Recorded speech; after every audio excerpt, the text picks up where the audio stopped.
Let me take you back to a bygone era, to the previous millennium, to a little time called the early 1990s.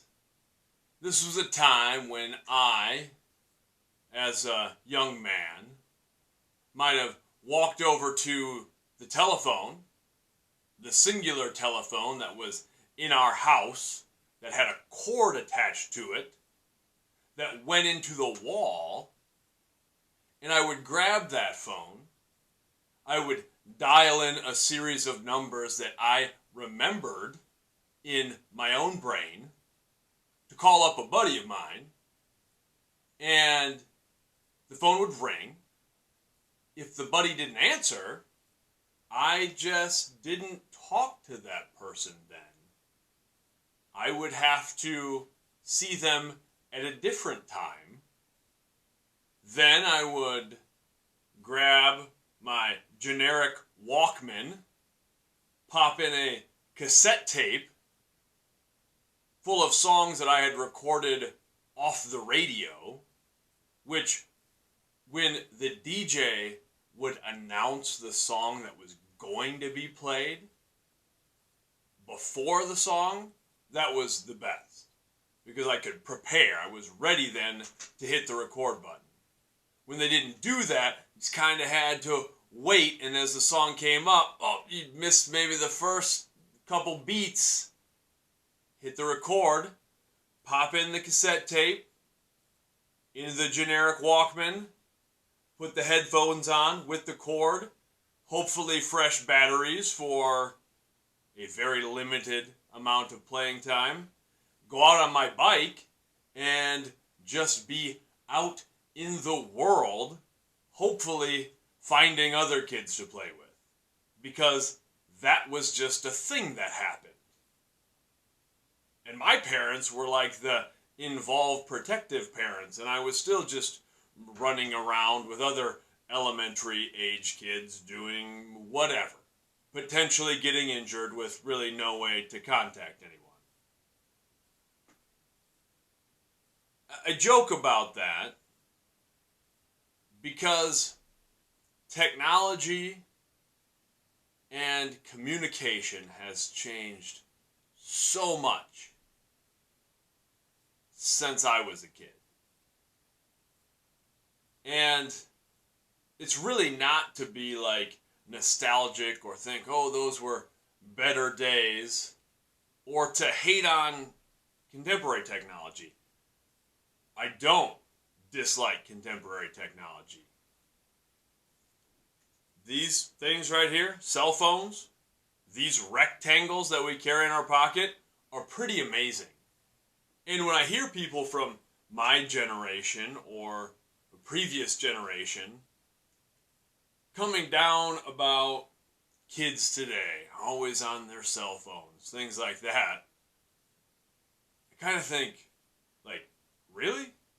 You mean to tell me if when we were kids, I told you that there was a rectangle you could put in your pocket, and on that rectangle, you could watch a movie on a road trip instead of playing the game where you try to find all the letters of the alphabet in order on road signs or license plates, or playing 20 questions, which there's great value in those sorts of activities too.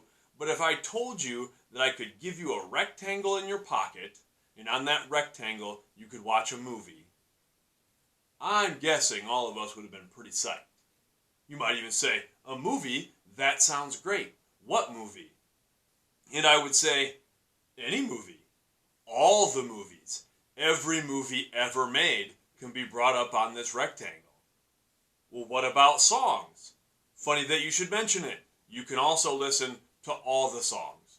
Every song, ever. You can also look up pretty much the entire breadth of human knowledge on this rectangle. Oh, and by the way, it takes pictures, which is pretty cool, because when I was a kid, if we wanted to take pictures of the things we were doing when we were running loose. We would have had to get a camera with film, take those pictures, and then have those photos developed that we could eventually lose or put in a box to look at again 20 years later. I'm super glad that I didn't have a camera in my pocket back then, because there's a lot of things I'm happy were not documented. So I think there's a lot of great things about our contemporary technology. I love it. I love having a cell phone. I love having GPS on my phone, because I have generally been lost my entire life.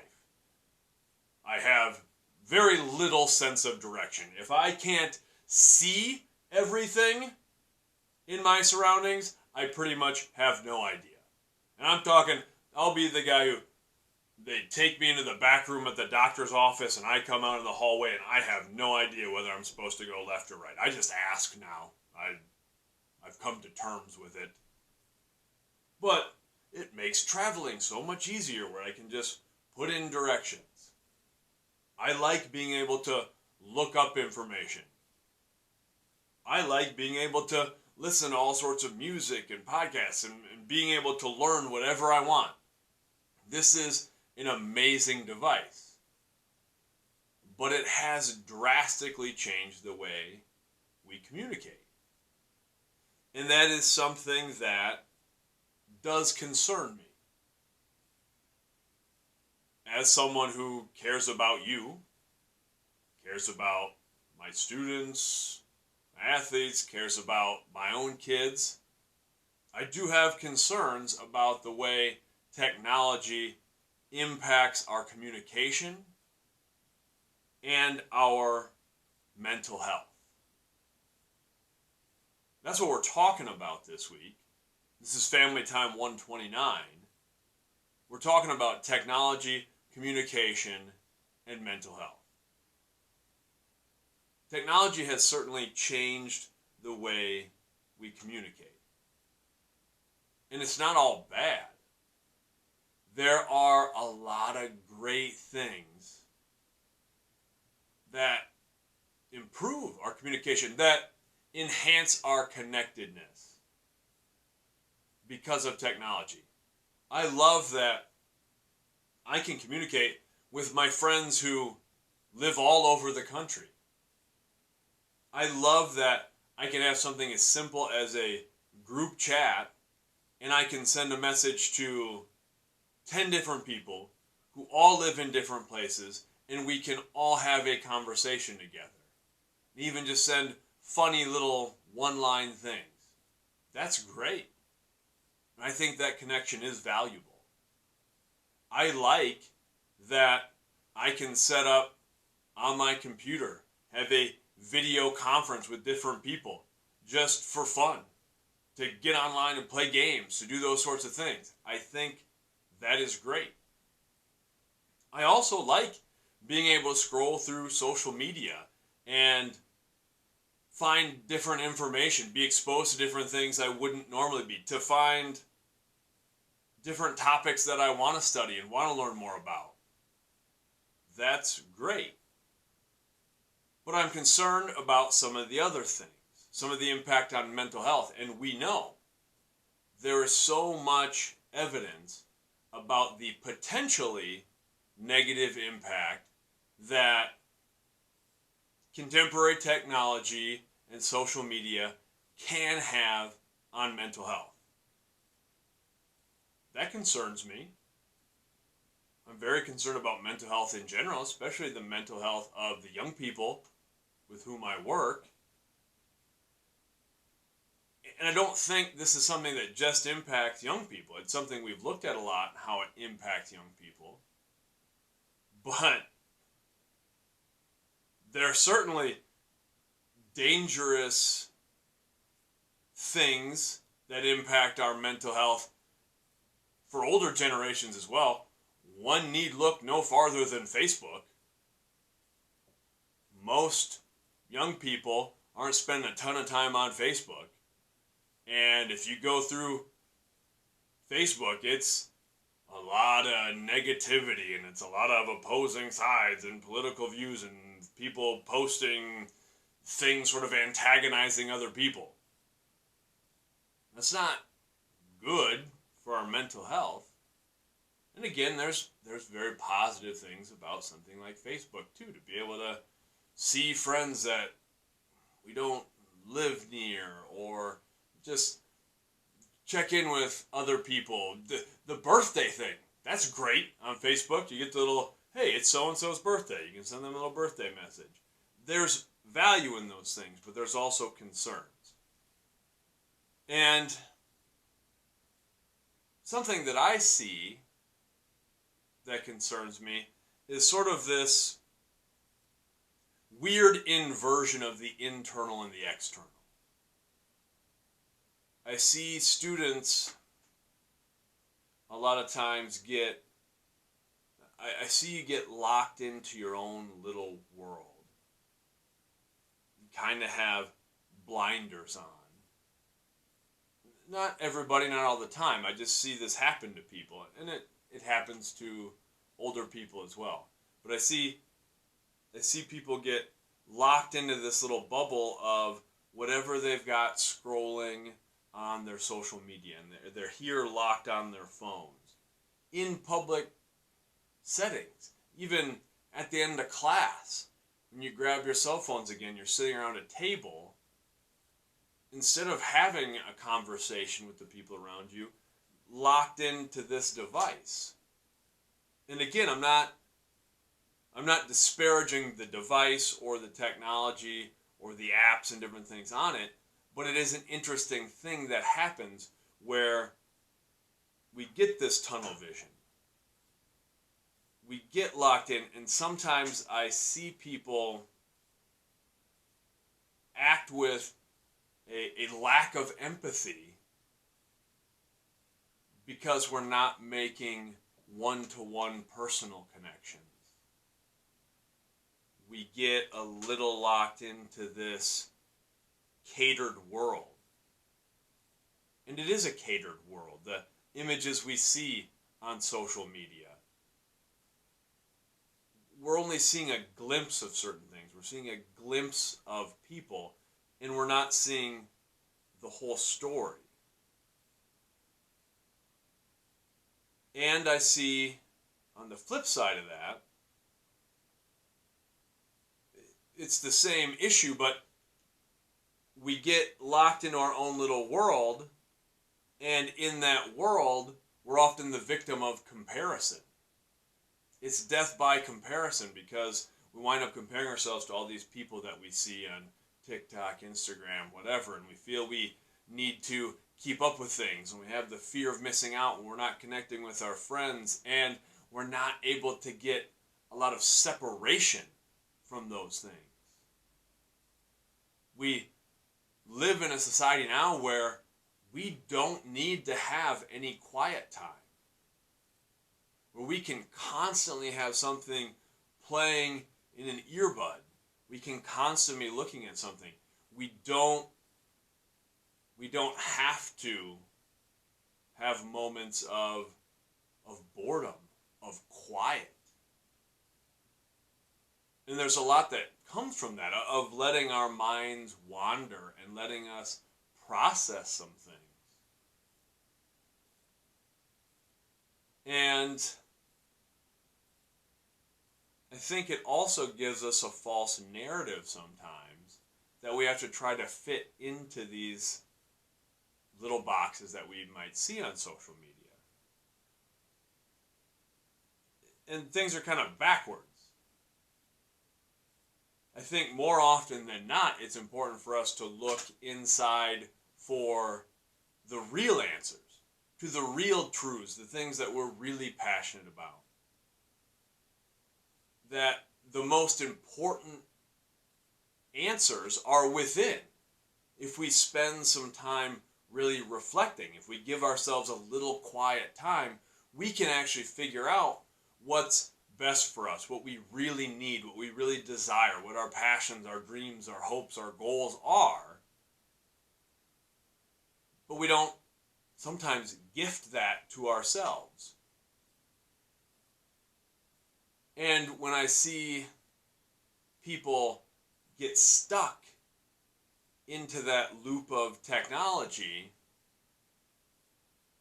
and we're not connecting with other people, then we lose that important gift of empathy. I really think we should be looking inside for the most important answers, but we should be building ourselves for others. Be building ourselves for those outside relationships and connections. And this can be a tool in all of that. We have to recognize that there's a lot of great things. We can have a lot of great connections with technology. There are a lot of great things about social media, but we also have to recognize that a lot of those things are hollow. They're not going to replace a face-to-face connection. They're not going to replace a hug from a loved one. It's just not the same. Those things are a little more hollow. And we have to look at, and this is what I'm going to ask you to do this week, is consider how technology and your electronic devices impact your communication, for better or worse. Then I want you to think about how those things impact your mental health. And I want you to think about yourself, not speaking in generalities of, I think this is how it impacts people's mental health. How does it impact your mental health? Hopefully in some positive ways, potentially in some negative ways. And then I want you to think how you, for yourself, can best utilize the technology we have to improve your communication and your mental health. Because as with most things, cell phone and the other technologies we use today to communicate, those things can be tools. They can be something that we use to learn and grow and take steps towards where we want to be. Those things can also be weapons. We can use those things to hurt other people, to attack other people. We see that with online communication all the time, where people feel safe, they feel a level of anonymity so they can attack other people. And we see people who have a hard time getting away from bullying or negative exposure because it follows them. They don't get that separation. And as with any form of addiction, this can be a disease. It can be something that we gravitate to because we get a little kick of dopamine, we get a little immediate gratification, but it's to a larger detriment. That it's actually doing us harm in the long run.